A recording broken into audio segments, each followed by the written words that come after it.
Hello everyone, welcome back to my channel. दोस्तों, आज मैं आपके लिए काफ़ी होमवर्क करके आया हूं। दोस्तों, जैसा कि आप सभी को मालूम है कि आपने निष्ठा प्रशिक्षण आपका गतिमान है और आपने 3 मॉड्यूल्स का ट्रेनिंग ले भी लिया है। लेकिन दोस्तों, आपके माइंड में कितनी बातें हैं, आप अपनी समझ को परखें। आज मैं इस वीडियो में आपके लिए लेकर आया हूं पाठचर्या एवं समावेशी कक्षा पर आधारित 48 यानी 48 बहुविकल्पीय प्रश्नावली। और ये प्रश्नावली दोस्तों आपके काम आएगी आपकी ऑनलाइन परीक्षा में। जो आपकी परीक्षा होगी उसमें आपके बहुत काम आएगी। और इसमें जो प्रश्न है वो प्रश्न इस बात पर निहित कर हैं कि पाठचर्या एवं समावेशी कक्षा से आपने क्या सीखा। समावेशी कक्षा है तो शिक्षक के गुण क्या होने चाहिए, यूडीएल के सिद्धांत को आपने कितना जाना, अपनी समझ को परखें। और इस पर आधारित हैं 50 बहुविकल्पीय प्रश्न। लेकिन वीडियो में वास्तव में 48 ही हमने रखे हैं। ठीक है, आप दोस्तों जान लीजिए कि मैं आपको इसका पीडीएफ नहीं दे पाऊंगा, क्योंकि ये फॉर्म मैंने गूगल फॉर्म पर तैयार किया है और गूगल फॉर्म का पीडीएफ मैं नहीं बना सकता हूं। ठीक है, इसलिए आप वीडियो को ध्यान से देखिएगा। वीडियो थोड़ा लंबी है, इन प्रश्नों को समझ लीजिएगा। ये प्रश्न आपकी भविष्य की तैयारी है, जो आपकी ऑनलाइन परीक्षा होगी उसके लिए ये मैंने तैयार किया है। बहुत ही महत्वपूर्ण प्रश्न है, आप उनको ध्यान से देख लीजिए। और अगर आप मेरे चैनल पर नए हैं तो प्लीज़ मेरे चैनल को सब्सक्राइब भी कर लीजिएगा। आइए दोस्तों, हम शुरू करते हैं अपना ये पहला प्रश्न। पहले 5 प्रश्न जो है यूडीएल के सिद्धांत पर आधारित हैं और उसके बाद दूसरे 5 प्रश्न जो है वो शिक्षक के गुणों पर आधारित हैं। तो यहाँ पर पहला प्रश्न है, यूडीएल के संबंध में क्या सही नहीं है। यूडीएल आपने देखा होगा, ट्रेनिंग में यूडीएल शब्द जो है आपका आया था। तो यूडीएल के संबंध में क्या सही नहीं है, या केवल विशेष योग्यता वाले बच्चों के लिए प्रभावी है, या कक्षा में सीखने वालों की आवश्यकताओं को पूरा करता है, इसमें विशेष आवश्यकता वाले बच्चे भी शामिल हैं, या स्वीकार करता है कि एक आकार सबके लिए सही नहीं होता। तो आपको बताना है इसमें से कौन सा सही नहीं है। तो यहाँ पर आपका जो पहला ऑप्शन है यही आपका सही नहीं है, बाकी सभी सही हैं। दूसरा प्रश्न है, आप देखिएगा, आप चाहें तो इन प्रश्नों को स्क्रीनशॉट लेकर के आप अपने पास रख भी सकते हैं। निम्नलिखित विकल्पों में से कौन सा एक यूडीएल की व्याख्या नहीं करता, या विशेष आवश्यकता वाले बच्चों को बाकी बच्चों से अधिक वरीयता देता है, इसमें शिक्षक और शिक्षार्थी व्यक्तिगत शिक्षण निर्धारित करने हेतु एक साथ काम करते हैं, शिक्षार्थियों को उनके सीखने के लक्ष्यों को पूरा करने के लिए निरंतर प्रयत्न करता है, या सभी स्तर के बच्चों को सीखने का समान अवसर प्रदान करता है। तो इसमें से क्या सही नहीं है, इसमें से आपका जो पहला ऑप्शन है यही आपका जो है सही नहीं है। फिर आते हैं अगला, देखते हैं प्रश्न नंबर 3 है, निम्न में से कौन सा एक यूडीएल के संबंध में सही नहीं है। यानी पाठ व छात्रों की जरूरतों के अनुसार लचीली शिक्षण विधियों पर जोर देता है। यहाँ पाठ को छोड़ दीजिए, छात्रों की जरूरतों के अनुसार लचीली शिक्षण विधियों पर जोर देता है, शिक्षार्थियों की पसंद अथवा संस्था के अनुसार दत्त कार्य करने की स्वतंत्रता देता है, इसमें विद्यार्थियों को सीखने के लिए सामग्री तक पहुंचने की आवश्यकता नहीं है, इसमें सीखने की सामग्री को कई रूपों में प्रिंट, वीडियो, ऑडियो, ब्रेल, सांकेतिक भाषा आदि होना चाहिए। तो इसमें से क्या सही नहीं है, इसमें से आपका जो है सी आपका ऑप्शन यहाँ पर राइट है। इसमें विद्यार्थियों को सीखने के लिए सामग्री तक पहुँचाने की आवश्यकता नहीं है। फिर अगला प्रश्न आता है, चौथा देखेंगे आप, यूडीएल इनमें से किस सिद्धांत पर कार्य नहीं करता। बहुसाधन प्रस्तुति, बहुसाधन अभिव्यक्ति, बहुसाधन संलिप्तता, बहुसाधन निषेध। तो इसमें आपका आखिरी विकल्प सही है, बहुसाधन निषेध। इस पर जो है यूडीएल कार्य नहीं करता। अगला प्रश्न है, आप देख पा रहे हैं, कक्षा में विभिन्न प्रकार के काम करने के अलग अलग स्थानों के साथ यूडीएल एक ऐसी लचीली व्यवस्था है जो, अब आपको बताना है इसमें क्या सही है। व्यक्तिगत कार्य के लिए स्थान देता है, छोटे समूहों के कार्य के लिए स्थान देता है, बड़े समूह के कार्य के लिए स्थान देता है, या उपर्युक्त सभी के लिए स्थान देता है। तो यहाँ पर आपका ऑप्शन चौथा सही है, उपर्युक्त सभी के लिए स्थान देता है। अगला प्रश्न देखिए आप, कौन सा एक कथन शिक्षक के लिए समावेशी कक्षा हेतु आवश्यक गुण को नहीं दर्शाता है। ध्यान दीजिएगा, प्रश्न कह रहा है आवश्यक गुण को नहीं दर्शाता है। सकारात्मक दृष्टिकोण, दूसरों की भावनाओं को समझना, पाठ्यक्रम को शीघ्रता से पूर्ण कराने की क्षमता, या विश्वास। तो इस प्रश्न का सही जवाब है ऑप्शन नंबर 3, यानी पाठ्यक्रम को शीघ्रता से पूर्ण कराने की क्षमता। फिर अगला प्रश्न देख लीजिए आप, सातवां है समावेशी कक्षा हेतु निम्न में से कौन सा एक शिक्षक के गुण को नहीं दर्शाता। ये भी वही प्रश्न है, विद्यार्थियों की प्रशंसा करना, विद्यार्थियों के बीच अंतर को समझना, संवेदनशील बनना, या उक्त में से कोई नहीं। तो यहाँ पर आपका ऑप्शन होगा उक्त में से कोई नहीं। फिर अगला प्रश्न आप देखेंगे, निम्न में से कौन सा एक समावेशी कक्षा के प्रति अध्यापक के गुणों को नहीं दर्शाता। विद्यार्थियों की शक्तियों और कमजोरियों से उन्हें एक दूसरे से परिचित कराना, ज़्यादा होशियार बच्चों पर विशेष ध्यान नहीं देना, विद्यार्थियों को सामाजिक सांस्कृतिक विविधताओं को स्वीकार करना, या स्नेहशील व लोकतंत्रात्मक रवैया। तो इसमें से कौन सा एक ऐसा है जो अध्यापक के गुण को नहीं दर्शाता। तो यहाँ पर आपका होगा ऑप्शन नंबर बी, ज़्यादा होशियार बच्चों पर विशेष ध्यान नहीं देना। ये फिर अगला है, नवा प्रश्न है, इनमें से कौन एक समावेशी कक्षा के लिए शिक्षक के गुण को नहीं दर्शाता। ये भी वही प्रश्न है, अपनी सिखाने की शैली पर अड़ग रहना, सीखने की प्रक्रिया में सबकी भागीदारी सुनिश्चित करना, बच्चों की तुलना करने से बचना, और सिखाने की पद्धतियों में छात्रों के अनुसार बदलाव करना। तो आपको बताना है इस प्रश्न का राइट आंसर क्या है। ऑप्शन ए, अपनी सिखाने की शैली पर अड़िग रहना, ये शिक्षक का गुण नहीं है। फिर अगला प्रश्न है, 10वां है, निम्न में से कौन एक समावेशी कक्षा के लिए शिक्षक के गुण को नहीं दर्शाता। ये भी वही है, शिक्षक के गुण से संबंधित है। विशेष आवश्यकता वाले बच्चों को सहायक यंत्रों के उपयोग में सहूलियत प्रदान करना, जेंडर व पारंपरिक दृष्टिकोण बनाए रखना, यूडीएल का प्रयोग करना, विशेष आवश्यकता वाले बच्चों हेतु शैक्षिक एड्स जैसे ट्रेलर, फ्रेम, अबेकस के प्रयोग में सहायता देना आदि। तो इसमें से कौन सा ऐसा है जो गुण को नहीं दर्शाता, वो यह है आपका ऑप्शन नंबर 2, जेंडर व पारंपरिक दृष्टिकोण बनाए रखना, यानी पारंपरिक दृष्टिकोण और जेंडर के प्रति जो भिन्नताएं हैं वो नहीं बनाए रखना चाहिए। अगला प्रश्न है, 11वां आप देख रहे हैं, पाठचर्या व समावेशी कक्षा मॉड्यूल का उद्देश्य नहीं है। कौन सा उद्देश्य नहीं है। असाधारण परिस्थितियों, पाठचर्या व समावेशी शिक्षा से संबंधित मुद्दों पर विचार प्रकट करना, विशेष आवश्यकता वाले बच्चों को विशेष विद्यालय में भर्ती कराना, समावेशी कक्षा व शिक्षा निर्माण की रणनीति बनाने में समृद्ध समझ विकसित करना, या उपरोक्त में से कोई नहीं। तो इस प्रश्न का ऑप्शन नंबर बी सही है, 2, यानी कि विशेष आवश्यकता वाले बच्चों को विशेष विद्यालय में भर्ती कराना, ये जो है मॉड्यूल का उद्देश्य नहीं है, क्योंकि समावेशी कक्षा में एक ही स्कूल में सारे बच्चे पढ़ेंगे। अगला प्रश्न है, प्रत्येक देश का करिकुलम निर्धारित होता है उस देश की आर्थिक विकास नीति पर, औसत आयु पर, कृषि विकास पर, या फिर राष्ट्रीय शिक्षा नीति पर। तो इस प्रश्न का सही आंसर है आपका चौथा ऑप्शन, राष्ट्रीय शिक्षा नीति पर। अगला प्रश्न चलते हैं 13वें प्रश्न की तरफ। समावेशी कक्षा में पढ़ते हैं समान मानसिक स्तर के बच्चे, समान आयु स्तर के बच्चे, भिन्न भिन्न क्षमताओं व स्तर के बच्चे, लड़की और लड़कियां अलग अलग। तो आप कहेंगे कि यहाँ पर ऑप्शन नंबर 3 इज राइट, भिन्न भिन्न क्षमताओं व स्तर वाले बच्चे। दोस्तों ये प्रश्न ऐसे हैं जो कि आपके ऑनलाइन एग्जाम में पूछे जा सकते हैं 18 मॉड्यूल खत्म होने के बाद, इसलिए इन प्रश्नों पर विशेष ध्यान दीजिएगा। यदि हम भी विभिन्न स्तर के बच्चों को एक साथ लेकर चलते हैं तो बच्चों में इम्प्रूवमेंट देखने को मिलता है, बच्चों में इतनी प्रगति देखने को नहीं मिलती, विशेष आवश्यकता वाले बच्चे पीछे रह जाते हैं, या उपरोक्त सभी कथन गलत हैं। तो इसका जो पहला ऑप्शन है वो सही है, बच्चों में इम्प्रूवमेंट देखने को मिलता है समावेशी कक्षा में। फिर अगला प्रश्न है, कक्षा में बच्चों की विभिन्नता को देखते हुए शिक्षक को अपनी अध्यापन शैलियों, यहाँ सहेलियों लिख गया है मित्रों गूगल वाइज की वजह से, अध्यापन शैलियों में बदलाव करने की आवश्यकता है। करिकुलम में लचीलापन कैसे ढूंढा जाए यह आवश्यक है। विभिन्न तरह की पेडागॉजी व उसकी प्रक्रिया का पालन किया जाना आवश्यक है, या उपरोक्त सभी। तो इस प्रश्न का जो है आपका ऑप्शन है ऑप्शन 4, उपरोक्त सभी। फिर है 16वां क्वेश्चन, देखिए, पाठ्यक्रम, सीखने के प्रतिफल, शिक्षक सहायक सामग्री, पाठचर्या, राष्ट्रीय शिक्षा नीति, पाठ्यपुस्तक, राष्ट्रीय पाठचर्या की रूपरेखा। यह आया था सीरियल लगाने के लिए। उक्त शब्दावलियों में तीसरे क्रम पर आएगा, तीसरे क्रम पर क्या आएगा, यहाँ पर तीसरे क्रम पर आएगा आपका पाठ्यचर्या। ठीक है, सबसे ऊपर राष्ट्रीय शिक्षा नीति, फिर उसके बाद राष्ट्रीय पाठचर्या की रूपरेखा, उसके बाद फिर तीसरे नंबर पर आता है आपका पाठचर्या आता है।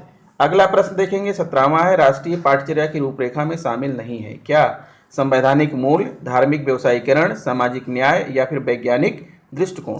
तो इसका ऑप्शन सही है बी, धार्मिक व्यवसायीकरण, ये राष्ट्रीय पाठचर्या की रूपरेखा में शामिल नहीं है। फिर अगला प्रश्न है डी। अगला प्रश्न देखेंगे 18वां, निम्न में से सत्य कथन है क्या है। राष्ट्रीय पाठचर्या की रूपरेखा विद्यालयों की पाठचर्या के लिए मार्गदर्शन देती है। संघ शासित प्रदेशों और राज्य के संदर्भ अलग अलग होने के कारण पुस्तकों में भिन्नता हो सकती है। शिक्षक सहायक शिक्षण सामग्री के प्रयोग से सूचनाओं जानकारियों को विद्यार्थियों तक पहुंचाते हैं, या उपरोक्त में से कोई नहीं। तो यहाँ पर कह रहा है कि निम्न में से सत्य कथन है। 18वां, क्या सत्य कथन है? राष्ट्रीय पाठचर्या की रूपरेखा विद्यालयों की पाठचर्या के लिए मार्गदर्शन देती है। संघ शासित, इसमें से एक भी कथन आपका, कोई भी कथन यहाँ पर आपका राइट नहीं है। 2019 तक कितनी राष्ट्रीय शिक्षा नीति आई है? यहाँ पर प्रश्न को ध्यान दीजिएगा, वर्ष 2019 के पहले, ठीक है, वर्ष 2019 को इंक्लूड नहीं करना है, उसके पहले।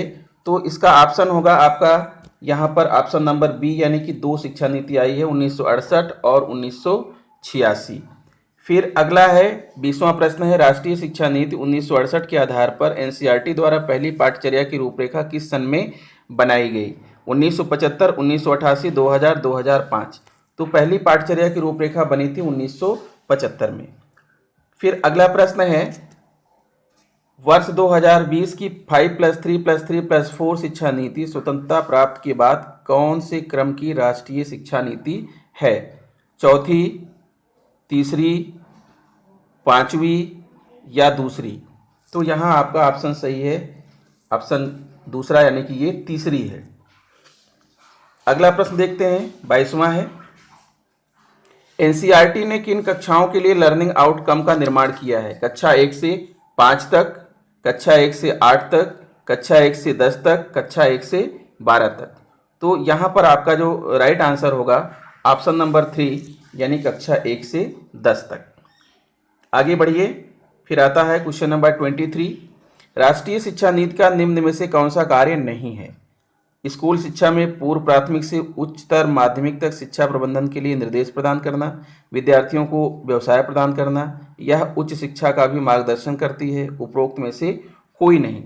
तो यहाँ पर आपका ऑप्शन ये सही होगा, जो आपका ऑप्शन नंबर 2 है, ये जो है राष्ट्रीय शिक्षा नीति का कार्य नहीं है, ठीक है। फिर आते हैं अगले प्रश्न की तरफ, 24वां देखिए, राष्ट्रीय शिक्षा नीति 2020 कार्य करेगी स्कूल शिक्षा सुधार में, शिक्षक प्रशिक्षण सुधार में, पाठ्यक्रम सुधार में, उपरोक्त सभी में। तो यहाँ पर आपका राइट आंसर होगा उपरोक्त सभी में। फिर 25वां प्रश्न आपके सामने आ रहा है, सीखने के प्रतिफल के संदर्भ में सत्य कथन है। यह ज्ञान व कौशल से परिपूर्ण ऐसे कथन है जो बच्चों को कक्षा पाठ्यक्रम के अंत में प्राप्त करने की आवश्यकता होती है। यह शिक्षकों विद्यार्थियों की जांच के लिए बच्चों की अधिगम प्राप्ति का आकलन करने में सहायता नहीं देते। सीखने के प्रतिफल विद्यार्थियों के एक ही प्रयास में प्राप्त हो जाते हैं, या उपरोक्त सभी। तो इस प्रश्न का राइट आंसर है ऑप्शन नंबर 1। फिर अगला प्रश्न देखेंगे, 26वां है, जो कक्षावार और विषयवार विषयों या प्रकरणों को पढ़ाए जाने की सूची प्रदान करता है वह है पाठचर्या, पुस्तकें, पाठ्यक्रम या लर्निंग आउटकम। तो यहाँ पर आपका राइट आंसर होगा ऑप्शन नंबर 3, पाठ्यक्रम। फिर 27वां प्रश्न आपके सामने है, 10+2 स्कूल की संरचना किस राष्ट्रीय शिक्षा नीति के अनुसार संचालित की गई? 1968, 1986, 2020 या उपरोक्त में से कोई नहीं। तो इस प्रश्न का राइट आंसर है ऑप्शन नंबर बी, 1986। फिर आते हैं, आगे बढ़ते हैं, प्रश्न 28वां प्रश्न आपके सामने है, सभी स्तर के बच्चों को कक्षा में बैठाकर शिक्षा प्राप्त करने का हक मिल सकता है यदि ज़्यादा से ज़्यादा विद्यालय खोले जाएं, सरकारी फरमान जारी किए जाएं, शिक्षक अपना स्वयं का मन बना ले, शिक्षा पद्धति में लगातार बदलाव किए जाएं। ये आपको सोचना है क्या इसका आंसर होगा। तो इस प्रश्न का राइट आंसर है ऑप्शन नंबर 3, यानी शिक्षक अपना स्वयं का मन बना ले। फिर क्वेश्चन नंबर 29 आपके सामने है, 29 आप देखिए, आरटीए नियम संशोधन 2012 समावेशी शिक्षा कानूनी एवं नीतिगत ढांचा के अनुसार पहला ऑप्शन है 6 से 14 वर्ष की आयु वर्ग के सभी बच्चों को निःशुल्क और अनिवार्य शिक्षा का मौलिक अधिकार है, या दूसरा है 6 से 14 वर्ष की आयु वर्ग के हर बच्चे को पड़ोस के विद्यालय में निःशुल्क और अनिवार्य शिक्षा का अधिकार है, या तीसरा है गंभीर अक्षमता वाले बच्चे को घर में शिक्षा पाने का पूर्ण अधिकार है, या उक्त में से कोई नहीं। ये आपको बताना है, ठीक है।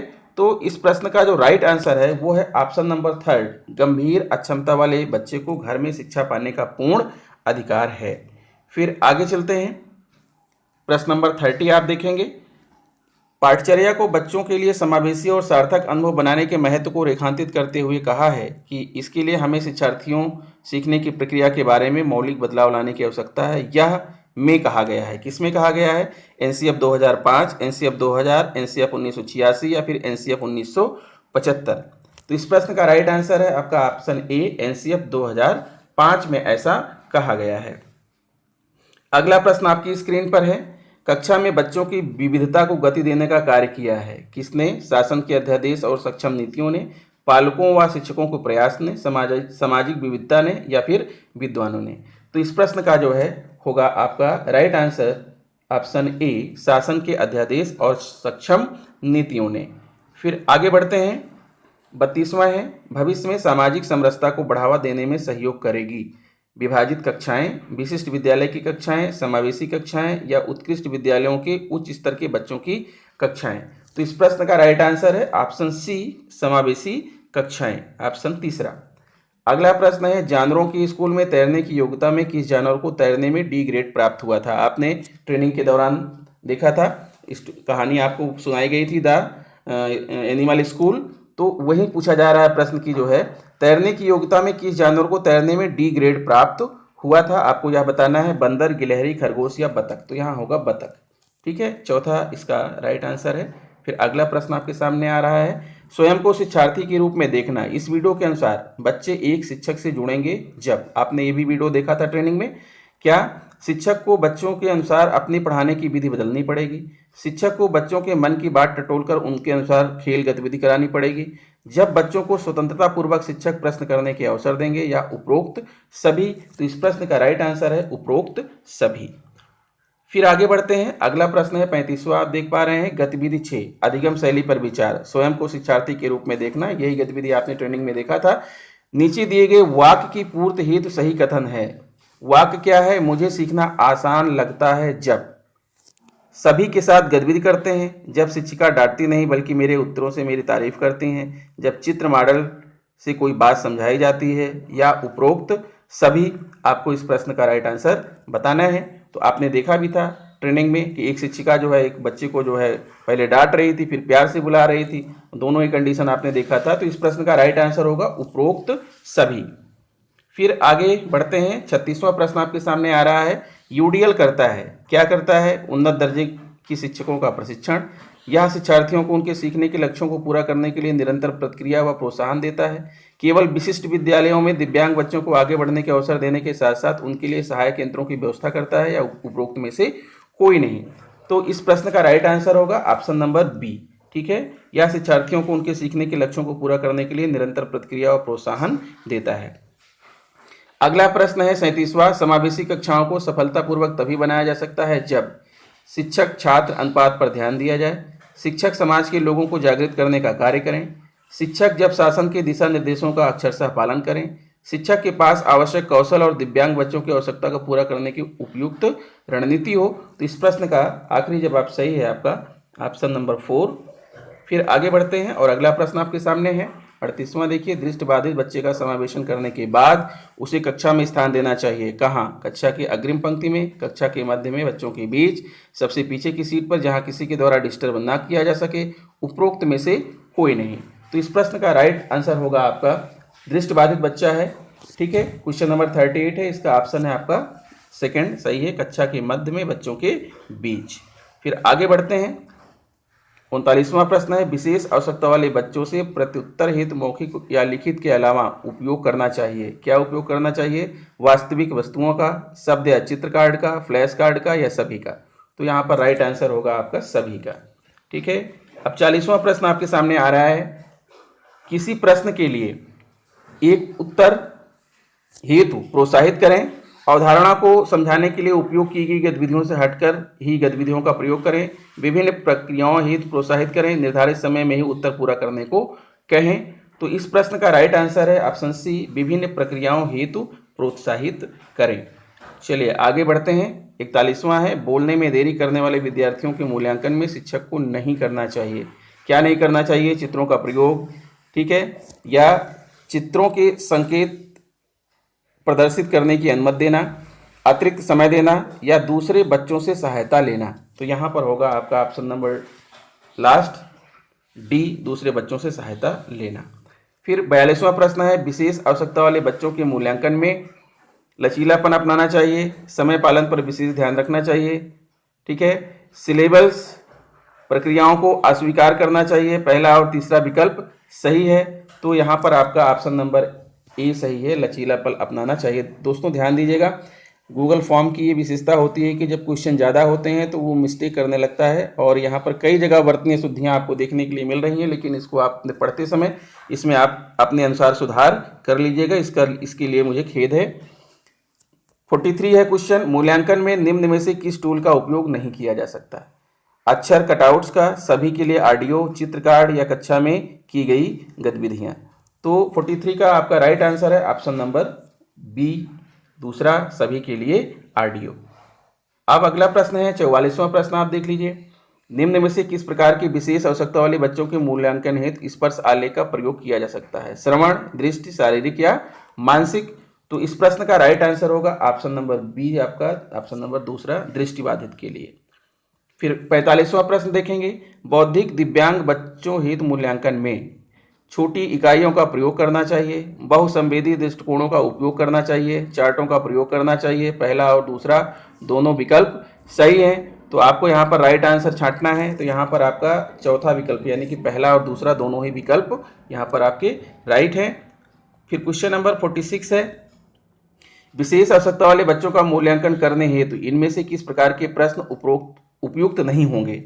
पहचान कर चुनने वाले, विषम चीज को इंगित करने वाले, लिखित उत्तर वाले या रंग भरने व चिपकाने वाले? कौन से प्रश्न यहाँ पर उपयुक्त नहीं होंगे? तो यहाँ पर होगा आपका लिखित उत्तर वाले। विशिष्ट आवश्यकता वाले बच्चों का मूल्यांकन करने के लिए कहा जा रहा है, ध्यान दीजिएगा।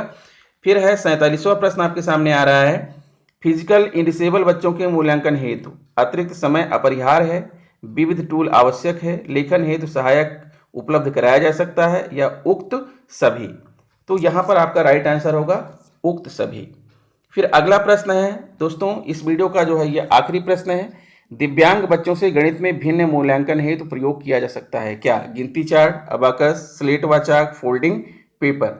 तो इस प्रश्न का जो होगा राइट आंसर होगा वो ऑप्शन नंबर डी, यानी कि फोल्डिंग पेपर का प्रयोग किया जा सकता है। तो दोस्तों इस प्रकार से ये 48 क्वेश्चंस थे, इसमें जो भी त्रुटियां आपको नजर आई हैं उसके लिए क्षमा चाहता हूं। दोस्तों मैं आपको बताना चाहूँगा कि इसका मेरे पास कोई PDF नहीं है, लेकिन आप कहें तो मैं इसका जो लिंक है वो लिंक मैं आपको अपने वीडियो के डिस्क्रिप्शन में दे रहा हूँ। आप इन प्रश्नों को खुद करिए, करने के बाद आपके पास वो प्रश्न आ जाएंगे, फिर आप उसको स्क्रीनशॉट लेकर के रख लीजिएगा, ठीक है। जब आप लिंक को खोलेंगे तो आपको सारे प्रश्न जो है दिखाई पड़ेंगे, और उन प्रश्नों का स्क्रीनशॉट लेकर के जो है आप रख लीजिएगा, ठीक है। लेकिन आपको सबमिट नहीं करना है, क्योंकि अगर आप सबमिट कर देंगे तो उसका आंसर मेरे पास आ जाएगा, ठीक है। और यहाँ पर जो है आपको सबमिशन की ज़रूरत नहीं है, खाली प्रश्नों को आप कलेक्ट कर लीजिएगा, ठीक है। 1-2 दिन तक तो ये लिंक काम करेगी, उसके बाद लिंक काम करना बंद कर देगी, इसलिए आप जल्दी ही आप इसको जो है लिंक को खोल करके प्रश्नों को अपने पास सुरक्षित रख सकते हैं। तो दोस्तों इस वीडियो में इतना ही, मिलते हैं आपसे नेक्स्ट वीडियो में, नमस्कार।